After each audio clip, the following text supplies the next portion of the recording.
Hey there, Yaser. My name's Andrew, and I work here at IELTSpodcast.com with Ben and the others as the essay corrector.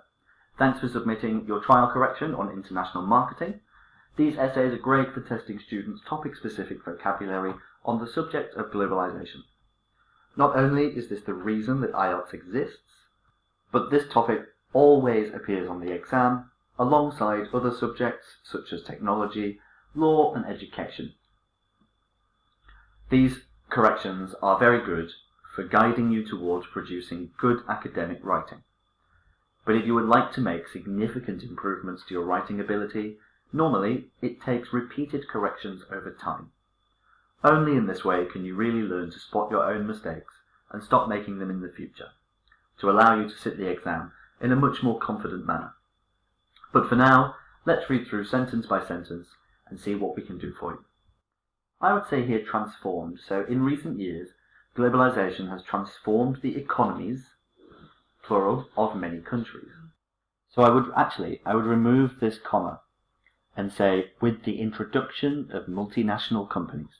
So globalization has transformed the economies of many countries with the introduction of multinational companies. Some may argue that international companies, I would say that this is an unnecessary word, because it does mean to coax your way in with flattery or charming speech. And the situation here is much more complex than that. So what we should say is some argue that international companies are an unwelcome intrusion into the economy of the target countries. Targeted is not necessary either, we can just say target countries. Whereas others believe we don't use contractions in academic writing.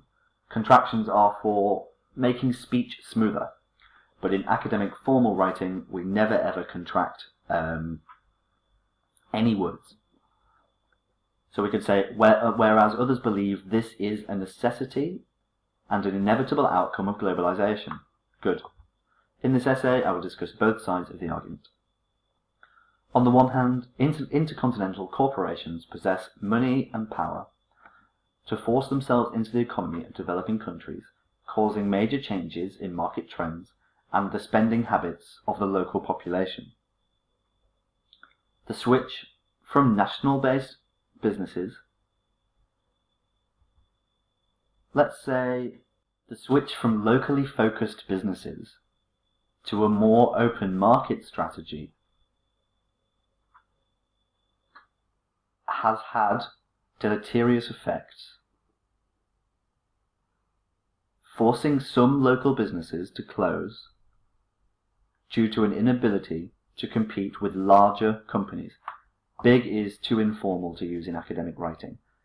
Things like big, get, let, do, too simple, and we need to have much more specific words.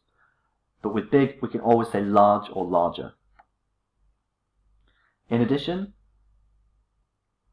exposure to foreign products causes the shopping habits of locals to change dramatically.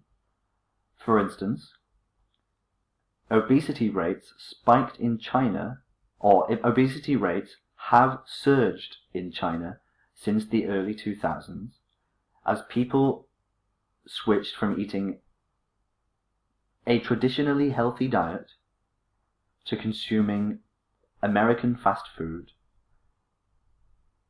which causes severe health concerns. On the other hand, international marketing acts as a cultural and economic melting pot and a gateway for transferring ideas. I would say a method for transferring ideas.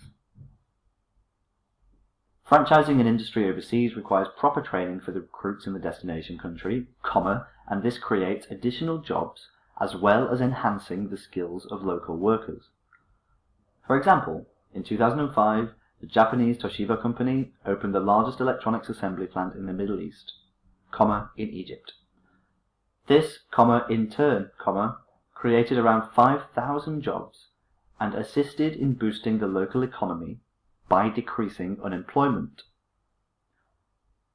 In order to succeed internationally, companies usually study the culture and habits of the target market, and this benefits both societies as the exposure to one another's cultures, one another's with the possessive plural, one another's cultures is a mutual process. We could say a mutually beneficial process. In addition, workshops and training courses that are provided by these corporations. So we don't need this comma. We can say, additionally, workshops and training courses provided by these corporations facilitate the sharing of ideas, the transfer of information and technology, while promoting cultural tolerance. In conclusion, globalization has reformed the economies of many countries around the world. The advent of international marketing has brought positive economic reforms and enriched cultural and scientific experiences for the affected nations. However, this comes at a cost to the local businesses and poses a threat to local heritage and trends. Good, very good. The one thing I would say is that you have written quite a lot. It's best to stay focused in these sorts of essays and choose 2 ideas to support your argument. So introduce the entire topic, introduce the contention, give your opinion, and then go into point 1 with body paragraph 1, go into point 2 with body paragraph 2, and then conclude. And each body paragraph really only needs 4 sentences in these essays. That's because in the academic format, a body paragraph only needs to introduce an idea, to expand that idea with specifics, to support those specifics with an example from the real world, and then to explain how that entire idea relates back to the question that you were asked in the first place, or the question that you proposed. So I would say, simplify what you write to reduce the number of mistakes made in the exam, and in this way you'll be able to, I suppose, complete the writing section with far more confidence. But if you would like to continue receiving corrections in this manner, you can subscribe to our course, the link to which is on this very page you are staring at right now. I do hope to be seeing some more of your work coming through soon, Yaser, but until then, have a lovely day. Bye bye for now.